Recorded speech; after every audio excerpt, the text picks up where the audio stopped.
This is a Sportsnet Central update.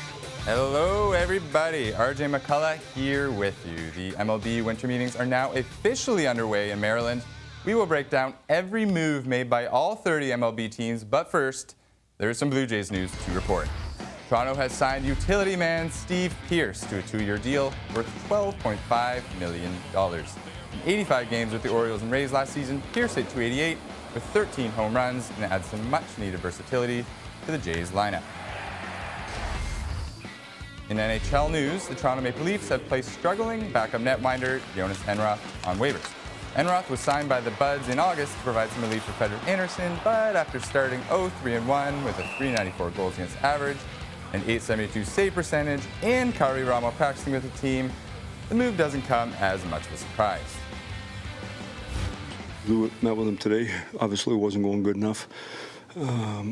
We're just in a situation where we're making a change. Just one game on the network tonight. Panthers in Boston to face the Bruins. Coverage begins with Hockey Central at 6:30 Eastern, 3:30 Pacific on Sportsnet. This is a Sportsnet Central update. Hello, everybody. RJ McCullough here. The MLB Winter Meetings are underway, and it's Toronto starting things off.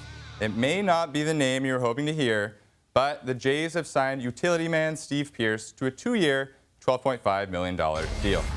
In 85 games with the Orioles and Rays last season, Pearce hit .288 with 13 home runs. Positionally, he played first, second, third, and both corner outfield positions, giving the Jays a little bit more flexibility going forward. Also emerging from the Winter Meetings today, Rich Hill is going back to the Dodgers, inking a 3-year, $48 million deal. Hill was acquired from Oakland last season and made 6 starts, posting a .183 ERA. He is expected to slot in as their number 2 starter behind fellow southpaw Clayton Kershaw. And the San Francisco Giants have reportedly signed reliever Mark Melancon to a 4-year deal worth $62 million pending a physical.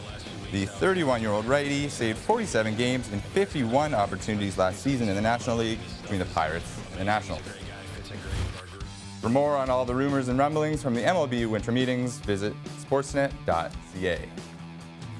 In the NHL, the Toronto Maple Leafs have made a minor move, placing Jonas Enroth on waivers.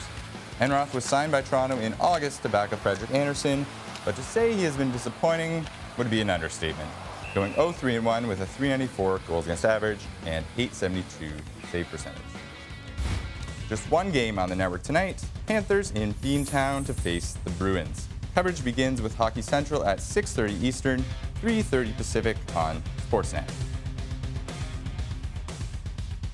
This is a Sportsnet Central update. RJ McCullough here. There is no doubt that Tiger Woods is one of the best golfers to ever tee it up, but it's been a long time since we've seen that Tiger.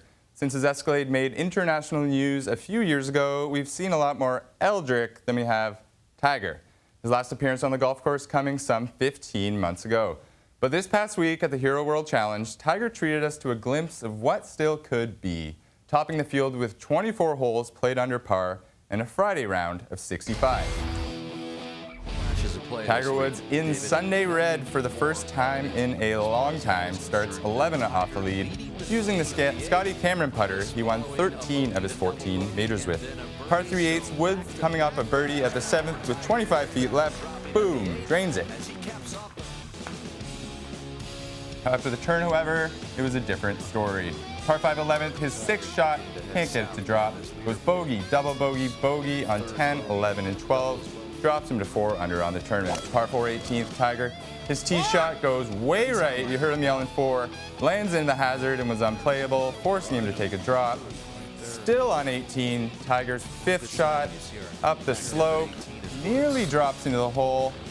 Tiger ends the tournament with his 3rd double bogey of the day. Its final round, 4 over 76, his worst score of the week, leaving him in 15th out of 17 golfers. You know, this week was pretty cool because I felt like I made some birdies this week, and I felt like I did really well in that regard, but I also made some just really silly mistakes. Played the par 5s, quite frankly, awful. You know, I had 2 doubles today, a couple bogeys the other day. I played 18, I think, and probably about 25 over. So that pretty much sums up the week. All in all, a pretty good return for Tiger, but lots of room left for improvement. That is all for now. Thank you for joining me here in the Sportsnet studios. I'm RJ McCullough.